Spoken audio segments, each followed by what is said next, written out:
Hello guys, welcome back to my channel আরুষিসা লাইফস্টাইলে। আশা করছি তোমরা সকলেই খুব ভালো আছো, আমিও খুব ভালো আছি। তো আজকে জন্মাষ্টমী, তাই জন্মাষ্টমী সকালে আজকে কী করছি তো সেই ব্লগে তোমাদের সাথে শেয়ার করছি। তো স্নান করে সোজা চলে এসেছি রান্নাঘরে, আর এখানে এসে দেখছি নারকেল কুড়াতে হবে। তো বসে পড়েছি নারকেল কুড়ানোর জন্য। তো নারকেলগুলো এখন ফটাফট কুড়িয়ে নিই, আর মা গেছে ঠাকুর ঘরে। তো সেই জন্য আমি এখন আর ঠাকুর ঘরে গেলাম না।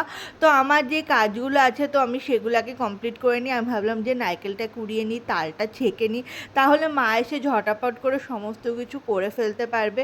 তো সেই জন্য আমি বসে পড়েছি তাল ছাড়ানোর জন্য। এখন তালটাকে ভালো করে ছাড়িয়ে তালটাকে ছেঁকে নেব, তাহলেই মা এসে ঝটাপট করে তালের বড়া, তালের মালপোয়া তো সমস্ত কিছু করতে পারবে। এখানে দেখো আমি তাল ছাড়াচ্ছি, আর পারছিলাম না, খুব শক্ত। আর সামনেই বাবা ছিল, তো বাবার সাথে বকবক করছিলাম যে তুমি কেমন তাল এনেছো, একটু শক্ত শক্ত। তা বাবা বলছে এটা শক্ত না, এটা এরকমই হয়। তো বলতে বলতে আমার তাল ছাড়ানো হয়েও গেছে। দেখো 3টে আটি বেরিয়েছে। তো এখন তালটাকে ঘষে মানে তালের পাকগুলোকে এখন বের করে নেব। তো আমার কিছুটা হয়েও গেছে, তারপর হাত ব্যথা করে ফেলছিল বলে আমি আর ঘষিনি, বাবার হাতে দিয়ে দিয়েছি। আমি যে তুমি করো। তো তারপর আমি চলে এসেছি ঠাকুর ঘরে, কারণ আমাদের বাড়িতে 3টে যেহেতু গোপাল রয়েছে, তো গোপালদের আমি স্নান করাবো। তো সেই জন্য দেখো এখানে গঙ্গা জল, ঘি, মধু, চন্দন ফুল সমস্ত কিছু একটা মানে ঘটির মধ্যে আমি জড়ো করে নিচ্ছি। তার মধ্যে তুলসী পাতাও দিয়ে দিয়েছি। তো সমস্ত কিছু জোগাড় যন্ত্র করে আমি 3 গোপাল ঠাকুরকে আমার একটা থালার মধ্যে বসিয়ে সুন্দর করে স্নান করিয়ে দিচ্ছি। আর ওদেরকে দেখতে দেখো কত সুন্দর লাগছে। তারপর ভাবলাম যে না, বেশিক্ষণ জলের মধ্যে রাখা যাবে না, ঠান্ডা লেগে যেতে পারে। তাই জন্য এদেরকে ভালোভাবে মুছিয়ে, আর আগে যে ড্রেসগুলো আমি এনেছিলাম তোমাদের সাথে শেয়ার করেছি, তো সেই ড্রেসগুলো পরিয়ে দেখো কত সুন্দর লাগছে আমাদের 3 গোপালকে। তারপর যার যার আসনে তাদের তাদের বসিয়ে একদম সুন্দর লুকে, দেখো বার্থডে বলে কথা, বার্থডে তো সেই সুন্দর করে সাজতেই হবে। আর এদিকে মা দেখো আমাদের বাড়িতে প্রচুর ফুল গাছ তোমাদেরকে আমি দেখিয়েছি।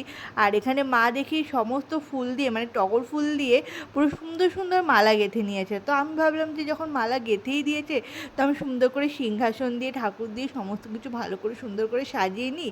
তো আমি যেরকম কাজ সেরকম আমি করেও ফেলেছি। দেখো কত সুন্দর লাগছে আমাদের ঠাকুর ঘরটা দেখতে, জাস্ট চোখ ফেরানো যাচ্ছে না। তারপর দেখি রান্নাঘরের দিকে আমি চলে এসেছি, আর এখানে দেখি মা মোয়া বানাচ্ছে। তো ওইদিকে আমার অনেকক্ষণ টাইম লেগে গেছে কাজ করতে করতে। এখানে মা মোয়া বানাচ্ছে, তার সাথে দেখো কত রকমের পিঠা করছে। তো এই পিঠাগুলো আগে আমার দিদা করতো, তো বেশ ভালো। ও এইটার সাথে একটা কথা বলি, আমাদের বাড়িতে এবার 2 বছর পর মানে জন্মাষ্টমী পুজো হচ্ছে। কারণ 2 বছর আমাদের বাড়িতে কোনো পুজো হয়নি। ফার্স্টের বছর আমার দিদা দাদু মারা গেছিলো, সেই জন্য আমাদের বাড়িতে পুজো করা হয়নি। সেকেন্ড বছর আমার মা হসপিটালে ভর্তি ছিল, মার অপারেশন হয়েছিল, সেই জন্য পুজো করা হয়নি। তো ফাইনালি এবছর আমাদের বাড়িতে পুজো হচ্ছে। তো আমি তো সেই খুশি, কারণ অনেক বছর পর আমাদের বাড়িতে যেহেতু পুজো হচ্ছে, আমি ভাবছিলাম যে এবছর যাতে সমস্ত কিছু ঠিকঠাক থাকে আর আমাদের বাড়িতে জানি পুজোটা হয়, কারণ খুব মজা হয় এই পুজোটাতে। তো সেই পুজো হচ্ছে আমাদের বাড়িতে, আর আমি খুব খুশি। আর প্রত্যেক বছর না মানে দিদা দাদুর কথাও এবছর খুব মনে পড়ছিল, কারণ প্রত্যেক বছর না আমার দিদা এই সমস্ত কিছু করে। মানে আমাদের বাড়িতে কখনোই এরকমভাবে এত বড় করে পুজো কখনোই হয় না। তো দিদাই সমস্ত মানে পিঠা করে আমাদেরকে পাঠিয়ে দেয়, মা তারপরে ঠাকুরকে ভোগ দিত। তো এবছর যেহেতু দিদা নেই, মাকে একা হাতে সমস্ত কিছু করতে হয়েছে, তা মা বারবারই দিদার কথা দাদুর কথা বলছিল। তো আমারও খুব খারাপ লাগছিলো, কারণ আমি প্রত্যেক বছর না দিদা বাড়িতে গিয়ে এই সমস্ত করতাম। আর এবছর দিদা দাদু নেই। তো দিদা দাদু যেখানেই থাকুক খুব ভালো থাকবে, ভালো আছেন ওনারা, এটাই কামনা করি। তো বলতে বলতে আমাদের অনেক কিছুই হয়ে গেছে। দেখো তালের মালপোয়া, তালের লুচি, তো তালের বড়া, তো সমস্ত কিছু মা এখানে কমপ্লিট করে নিচ্ছে। আর এটা দেখো এমনি মালপোয়া, তো জাস্ট অসাধারণ। আমার মাও কিন্তু কম পারে না রান্নাবান্না, দারুণ রান্নাবান্না করে। তো সমস্ত কিছু দেখো এখানে রেডি করে নিচ্ছে। তো আমি একদম থালা সাজিয়ে ঠাকুরের সামনে দিয়েও দিয়েছি। তো কি কি আছে দেখো তোমরা এক ঝলকে সমস্ত কিছু দেখে নাও। তো কি কি আছে তাও একবার বলে দিই। এখানে লাড্ডু আছে, তালের মালপোয়া আছে, তার সাথে রয়েছে নাড়ু, এমনি এমনি তোমার কুলি পিঠা আছে, পাটি সাপটা আছে, তার সাথে হচ্ছে তোমার তালের বড়া আছে। তো সমস্ত কিছু এখানে মা একদম সাজিয়ে গুজিয়ে একদম ঠাকুরের সামনে ভোগ দিয়ে দিয়েছে। তো এখন ঠাকুর খেয়ে নিক, আর তার সাথে আমাদের তুলসী মঞ্চটাও তোমাদের সাথে শেয়ার করলাম। The next day. তো পরের দিন সকাল, আজকে ঠাকুরকে ভোগ প্রসাদ নিবেদন করা হবে, তাই জন্য মা এখানে দেখো পায়েস বসিয়ে দিয়েছে, আর বাবা বাজার চলে গেছিলো। বাজার থেকে অনেক ধরনের সবজি নিয়ে এসছে, যেগুলোকে মা আজকে রান্না করে ঠাকুরকে নিবেদন করবে। তো এখানে সমস্ত কাটাকুটি করেও নিয়েছে, তারপর ঝটাপট করে রান্নাগুলোও কমপ্লিট করে নিয়েছে, আর অনেক কিছু আইটেম করেছে আজকে। আর আজকের দিনে না আমি বাড়িতে ছিলাম না, তাই আমি সেইভাবে তোমাদের সাথে ভিডিও শ্যুট করতে পারিনি।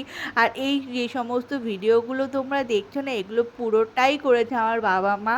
তো অনেকটাই আমাকে হেল্প করে এই ভিডিও করার জন্য, তো তারা অনেকটা হেল্পের জন্যই আমি এত দূর আসতে পারছি। আর তার সাথে তো তোমরা রয়েছই।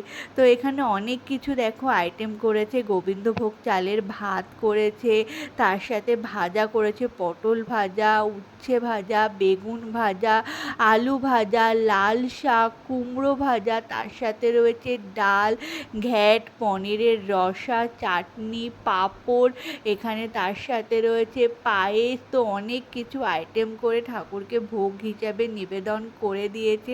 তো চলো এখন ঠাকুর খেয়ে নিক, তারপর আমরাও খেয়ে নেব।